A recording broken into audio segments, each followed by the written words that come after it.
Also this morning, we are watching Fox News and how they are getting special access to footage from January 6th. This is something that premiered last night on Tucker Carlson's show. And what appeared to be an attempt to rewrite what happened on January 6th as they revealed a portion of the 40,000 hours of footage that was given to Fox News and only to Fox News by House Speaker Kevin McCarthy. Tucker Carlson aired a portion of the video talking about what happened that day in what appeared to be an attempt to sanitize it. The crowd was enormous. A small percentage of them were hooligans. They committed vandalism.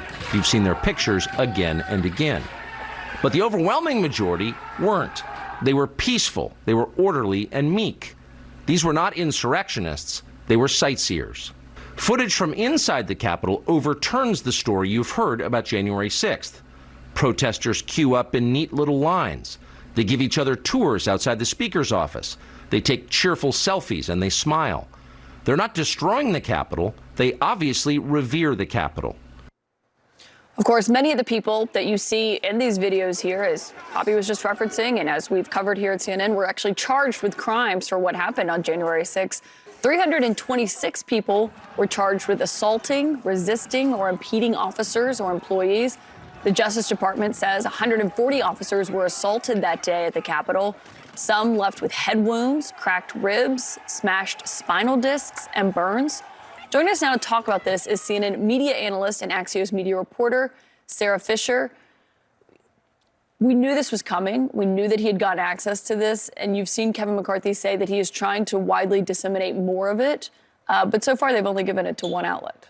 Yeah, he says it was an exclusive to Fox News. But the problem, Kaitlan, is that an exclusive is done so that you can set the tone of a story. Once you give it to other outlets, of course, CNN, Axios, others are going to try to analyze it the best that they can, and their analysis will definitely look different.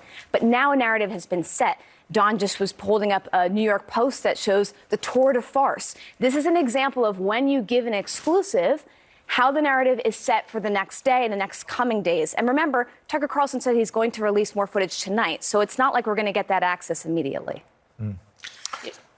Go. No. Go. You've been talking about this all morning. I've been talking about it for not just all morning, but I mean, this is, again, the danger of when Kevin McCarthy, and this also relationship that we're talking about with Fox News. Look at the situation that they're in now with Dominion. But then this is the danger of not fairness, unfairness.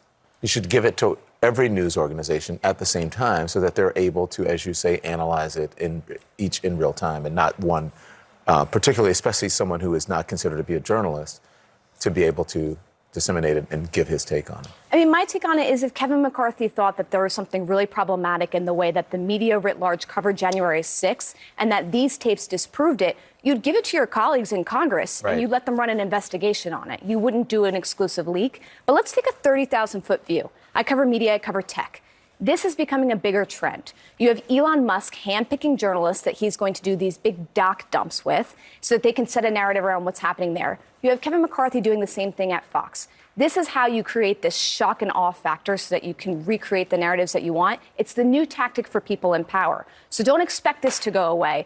Moving forward, expect a lot of people in power to pick their favorite outlets and journalists and do these leaks.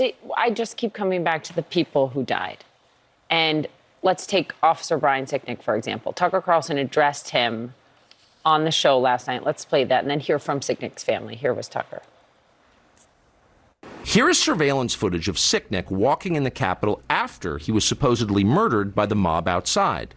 By all appearances, Sicknick is healthy and vigorous. He's wearing a helmet, so it's hard to imagine he was killed by a head injury. Whatever happened to Brian Sicknick was very obviously not the result of violence he suffered at the entrance to the Capitol. This tape overturns the single most powerful and politically useful lie the Democrats have told us about January 6th.